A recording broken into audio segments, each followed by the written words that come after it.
Outsourcing কাকে বলে? অনলাইনের মাধ্যমে কাজ করে অর্থ উপার্জন করাকেই বলা হয় আউটসোর্সিং। তো ফ্রিল্যান্সার আবার কাদের বলে?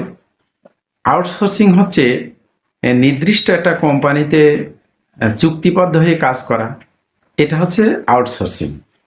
আর ফ্রিল্যান্সিং হচ্ছে আহ, একজন ব্যক্তি কোনো একটি নির্দিষ্ট প্রতিষ্ঠানের সাথে যুক্ত না হয়ে তার ইচ্ছা মতো স্বাধীনভাবে বিভিন্ন কোম্পানিতে যে লোক কাজ করে সে হচ্ছে ফ্রিল্যান্সার।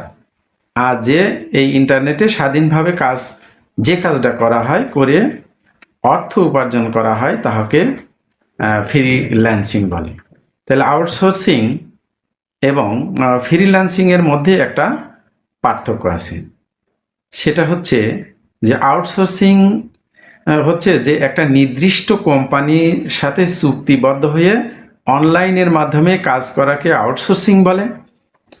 আর স্বাধীনভাবে বিভিন্ন কোম্পানিতে ইন্টারনেটের মাধ্যমে কাজ করে অর্থ উপার্জন করাকে ফ্রিল্যান্সিং বলে।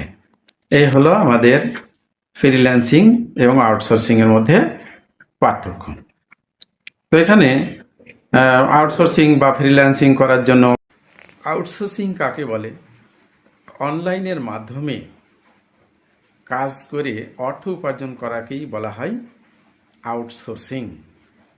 তো ফ্রিল্যান্সার আবার কাদের বলে?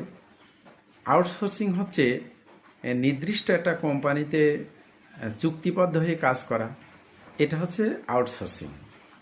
আর ফ্রিল্যান্সিং হচ্ছে একজন ব্যক্তি কোনো একটি নির্দিষ্ট প্রতিষ্ঠানের সাথে যুক্ত না হয়ে তার ইচ্ছা মতো স্বাধীনভাবে বিভিন্ন কোম্পানিতে যে লোক কাজ করে সে হচ্ছে ফ্রিল্যান্সার।